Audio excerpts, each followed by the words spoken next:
बिस्मिल्लाहिर्रहमानिर्रहीम। बेटे आज का हमारा टॉपिक जो है वो एटॉमिक रेडियस है।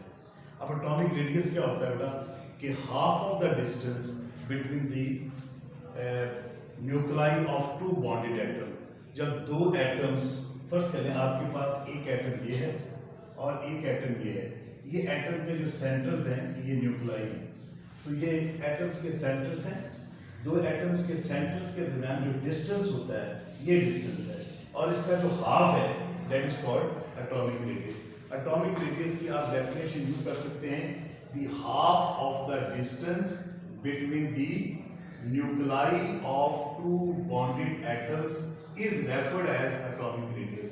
जब दो एटम्स आपस में जुड़े होते हैं तो दो एटम्स के न्यूक्लाई यानी सेंटर्स के दरमियान जो डिस्टेंस होता है उसका जो हाफ होता है उसे हम क्या कहते हैं, atomic radius. Half of the distance between the nuclei of two bonded atom is called atomic radius. Then आपके पास क्या है, फर्स्ट करें आपके पास एक एटम ये है और एक एटम ये है, ये दोनों एटम्स आपस में जुड़े हुए हैं, बाउंडेड है, एडजस्टेड है। अब इन दोनों एटम्स के दरमियान में जो सेंटर है ये सेंटर है इसका, और सेंटर का डिस्टेंस ये आ रहा है, तो इसका जो हाफ होगा ये भी एटॉमिक रेडियस कहलाएगा और ये भी आपके पास एटॉमिक रेडियस कहलाता है। ठीक है, मिसाल के तौर पर हम एग्जांपल ले लेते हैं। मिसाल के तौर पर वो कहते हैं कि distance between the nuclei of two carbon atoms. दो कार्बन एटम्स आपस में जुड़े हुए हैं और दो कार्बन एटम्स के जो सेंटर्स हैं उनके दरमियान जो डिस्टेंस है वो कितना है, 154 pm। pm से मुराद है पाइकोमीटर। ठीक है, और इसका 154 का जो हाफ होगा वो कितना बनेगा, 77 picometer, which is the atomic radius of carbon. इसको हम इस डायग्राम में देखते हैं। फर्स्ट पहले आपके पास एक कार्बन का एटम ये है और दूसरा कार्बन का एटम आपके पास ये है। इन दो कार्बन एटम्स के न्यूक्लाई के दरमियान जो डिस्टेंस है वो है बेटे आपके पास 154 pm। pm से मुराद है पाइकोमीटर, यानी 2r, यानी आप यूं कह रहे हैं कि 2r is equal to 154 pm। ठीक है, तो r आप निकालना चाहते हैं 154 divided by 2 is equal to क्या होगा, 77 pm। तो बेटा इसका जो रेडियस निकलेगा कार्बन के एटम्स के दरमियान क्या होगा, वो 77 pm निकलेगा। तो बेटा the radius, atomic radius of carbon atom is 77 pm। सबसे पहले बेटे आपने डेफिनेशन लिखनी है, डेफिनेशन के बाद आपने हाइडिंग दे दी। ऐसे तो बेटे एटॉमिक रेडियस की बहुत सारी यूनिट्स हैं, जिसमें से एक नैनोमीटर भी है, पाइकोमीटर भी है, एंगस्ट्रॉम भी है, लेकिन आपके सिलेबस के अंदर जो है एसआई सिस्टम के अंदर जो एटॉमिक रेडियस होता है उसकी यूनिट क्या होती है, पाइकोमीटर। पाइकोमीटर की शॉर्ट करके लिखते हैं पीएम। एक पाइकोमीटर किसके बराबर है, 10⁻⁻12 मीटर के बराबर होती है। तो आगे देखिए कि एग्जांपल हमने ली, एक कार्बन का एटम ये है, एक कार्बन का एटम ये है। इन दो कार्बन एटम्स के जो सेंटर है यानी न्यूक्लाई के दरमियान जो डिस्टेंस है वो 2r, ये इसका रेडियस हो गया, ये इसका radius. 2r is equal to क्या होगा, 154। तो आप 2r आपने 2r इज इक्वल टू 154 आ गया, आपने निकालना रेडियस, तो आप क्या करेंगे, 2 को इधर ले जाएंगे, तो इसको इस पे डिवाइड किया तो कितना आ गया, 77। तो बेटा इसका रेडियस क्या आ गया आपके पास, 77 पाइकोमीटर आ गया। तो बेटा डेफिनेशन के बाद यूनिट के बाद एग्जांपल के बाद डायग्राम आपने बनानी है। अच्छा बेटा अब आ जाए जो बड़ी इंपॉर्टेंट चीज है जो शॉर्ट क्वेश्चंस में आ जाता है। शॉर्ट क्वेश्चंस का ये पूछ लिया जाता है कि what is atomic radius, give an example, what is atomic radius and what is SI unit of atomic radius. ये शॉर्ट क्वेश्चंस आते हैं। अच्छा अब इसके बाद आ जाता है एटॉमिक रेडियस की वेरिएशन इन एटॉमिक रेडियस। ठीक है, वो कहता है कि आपके पास, आपको पता है लेफ्ट से राइट आपके पास पीरियड आते हैं बेटे, horizontal rows in the periodic table are called period.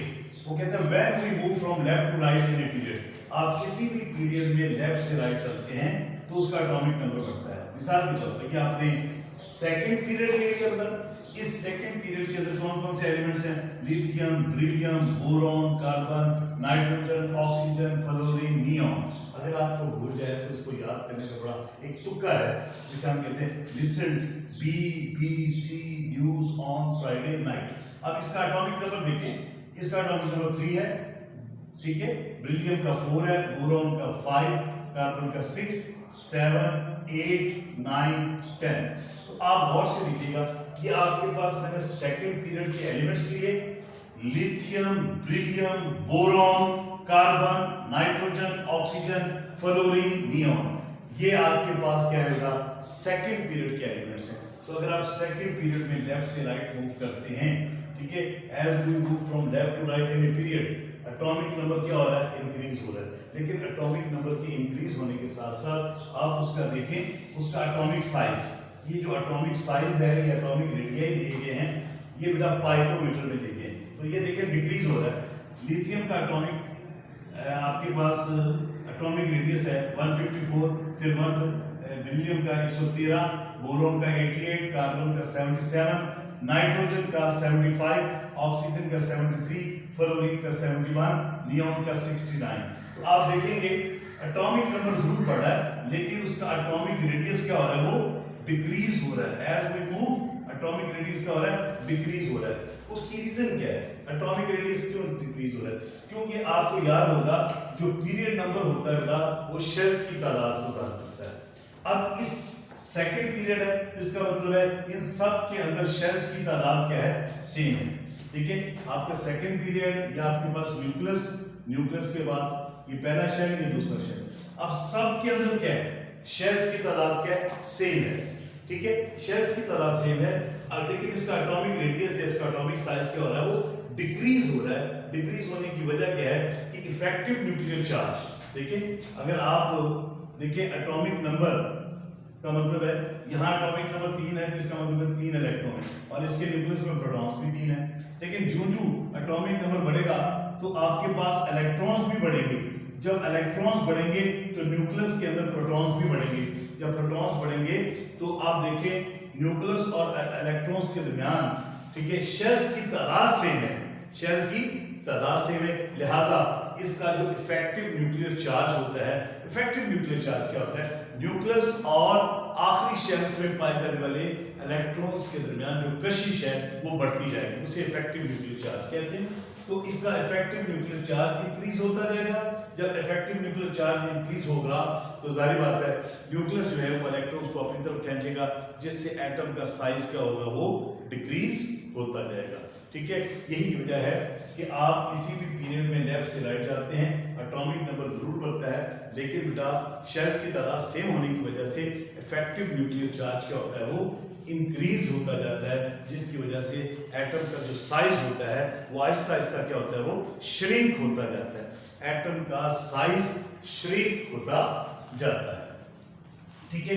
अब आ जाता है बेटा वेरिएशन इन ग्रुप। आप किसी भी ग्रुप के अंदर, ठीक है, अगर आप किसी भी ग्रुप के अंदर, ठीक है, टॉप टू बॉटम, ऊपर से नीचे की तरफ आते हैं, from top to bottom the size of atom is increase. याद रखें, ये आपके पास पहले ग्रुप, जो पहले ग्रुप के अंदर जो एलिमेंट्स पाए जाते हैं उन्हें हम अल्कली मेटल्स कहते हैं, ठीक है। Lithium, sodium, potassium, rubidium, caesium, ये अल्कली मेटल्स हैं। आप देखिएगा लिथियम का साइज 154 है, इसका सोडियम का 186, ठीक है, पोटासियम का 227, रुबिडियम का 248, सीजियम का 265। तो एटम का साइज क्या हो रहा है, वो इंक्रीज हो रहा है। उसकी वजह क्या है, एटम का साइज क्यों इंक्रीज हो रहा है? अगर आप देखें इसके अंदर शेल्स की तादाद कितनी है, 2, ठीक है। यहां आएंगे तो शेल्स की तादाद क्या होगी, 3, यहां आएंगे शेल्स की तादाद क्या होगी, 4, यहां आएंगे शेल्स की तादाद क्या होगी, 5। तो जो आप ऊपर से नीचे की तरफ आएंगे शेल्स की तादाद बढ़ती जाएगी। शेल्स की तादाद बढ़ने की वजह से क्या होगा, एटम का साइज क्या होगा, एटम का साइज बेटा वो इंक्रीज होता जाएगा, और एटम का साइज इंक्रीज होगा तो उससे क्या होगा, इफेक्टिव न्यूक्लियर चार्ज क्या होगा, वो कम होता जाएगा, ठीक है। तो बेटा पीरियड के अंदर एटम का साइज डिक्रीज होता है क्योंकि शेल्स की तादाद सेम रहती है। अगर आप ग्रुप के अंदर देखें तो एटम का साइज बढ़ता है, उसकी वजह यह होती है कि शेल्स की तादाद बढ़ती जाती है, क्योंकि सक्सेसिवली आप ऊपर से नीचे की तरफ आएंगे तो हर ये देखिए ये आपके पास सारे सेकंड पीरियड में, थर्ड पीरियड में, ये फोर्थ में, ये फाइव में, ये सिक्स में, तो जो आप ऊपर से नीचे की तरफ आएंगे तो शेल्स की तादाद बढ़ेगी, और शेल्स की तादाद बढ़ने की वजह से क्या होगा, ग्रुप के अंदर एटम का साइज क्या होगा, इंक्रीज हो जाएगा। तो बेटे ये बड़ा इंपॉर्टेंट क्वेश्चन है, आपको ये क्वेश्चन समझ आएंगे तो उसके बाद आगे फर्दर क्वेश्चन समझ आएंगे। ठीक है, थैंक यू वेरी मच।